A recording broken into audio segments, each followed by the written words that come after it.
మెడ్ plus లో అదే medicine అదే క్వాలిటీ, మార్కెటింగ్ డిస్ట్రిబ్యూషన్ ఇంకోటి అంటూ వీళ్ళకి అదనపు ఛార్జీలు ఉండవు. అందువల్లే 50 to 80% డిస్కౌంట్ లో మనకు అందిస్తున్నారు. జనరలీ మనకి బిఎంఐ అనేది 19 to 23.5 అనేది నార్మల్ బిఎంఐ అండి మన ఇండియన్స్కి. వరల్డ్ తాలూకా WHO గైడ్లైన్స్ సపరేట్ ఉంటాయి. మన ఇండియన్స్కి ఏంటంటే 23.5 కట్ ఆఫ్ అండి. 23.5 to 25 అంటే మనము ఓవర్ వెయిట్ అని అంటాము, అబౌట్ 25 అంటే ఒబీస్ అంటాము. సో బిలో 19 ఉంటే లీన్ అంటాం. సో ఒబేసిటీ రాకుండా మనం తీసుకునే జాగ్రత్తలు ఏంటి? సో ముందు నుంచి కూడాను మనము హెల్దీ డైట్ తీసుకోవడం, ఎక్సర్సైజ్కి ప్రాధాన్యత ఇవ్వడం, ఒక సెడెంటరీ లైఫ్ స్టైల్లో ఉండకూడదండి. ఇంకొకటి ఏంటి అంటే జనరలీ మనము ఆఫీస్లో వర్క్ చేస్తూ ఉంటాము, సాఫ్ట్వేర్ కంపెనీస్లో వర్క్ చేస్తూ ఉంటాము. మన కెఫెటేరియాస్లో మనం వెళ్ళి చూస్తే అక్కడ అన్ని జంక్ ఫుడ్సే ఉంటాయి. So our preference towards junk foods అనేవి మనం అవాయిడ్ చేసుకోవాలి. It's only about the mind game. So మీ మైండ్ని మీరు ఎలా కంట్రోల్ చేసుకుంటున్నారు, మీరు మీ ఫుడ్ని ఎంత హెల్దీ వేలో ఉంచుకుంటున్నారు.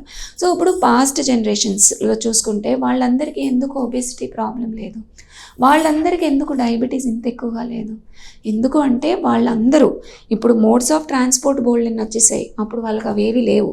వాళ్ళు చాలా వాక్ చేసేవాళ్ళు, వాళ్ళు చాలా హెల్దీ ఫుడ్ తీసుకునేవాళ్ళు. అంటే ఇప్పుడు ఏవైతే రాగులు, సామలు, ఊదలు, జొన్నలు ఇవన్నీ ఏవైతే ఇప్పుడు ముందుకు వస్తున్నాయో అవన్నీ వాళ్ళు ఎవ్రీడే డైట్లో వాళ్ళు అవే తీసుకునేవాళ్ళండి. వాళ్ళు ఏమీ రైస్ని పర్టికులర్గా మాకు రైసే ఉండాలని అనుకునేవాళ్ళు కాదు. మనం తినేదేంటి, పాలిష్డ్ రైస్ తీసుకుంటున్నాం.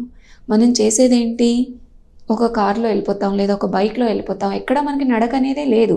సరే అలా అని చెప్పి మనం ఒక టైం తీసుకొని నడుస్తామా? లేదు. మన దినచర్య ఎలా ఉంటుంది? ఎప్పుడూ స్ట్రెస్తోనే ఉంటుంది.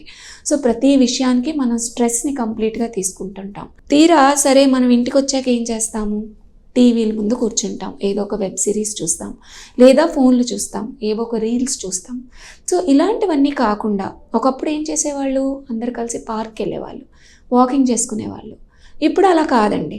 ఇప్పుడు ఏంటి, ఎవరింట్లో వాళ్ళు ఉంటారు, ఎవరి టీవీ వాళ్ళు చూసుకుంటారు, ఎవరి ఫోన్ వాళ్ళు చూసుకుంటారు, ఎవరి గ్యాడ్జెట్స్ వాళ్ళవి.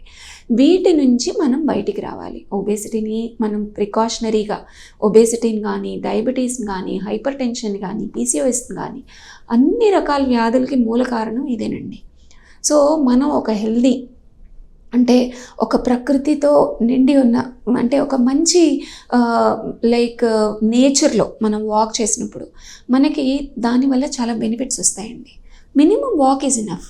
సో దానివల్ల గుడ్ హార్మోన్స్ అనేవి కూడా ఇంక్రీజ్ అవుతాయి, హెల్దీ హార్మోన్స్ ఇంక్రీజ్ అవుతాయి, స్ట్రెస్ తగ్గుతుంది. ఇవన్నిటి వల్ల కూడాను మనకి ఇవన్నీ తగ్గే అవకాశం ఉంటుంది.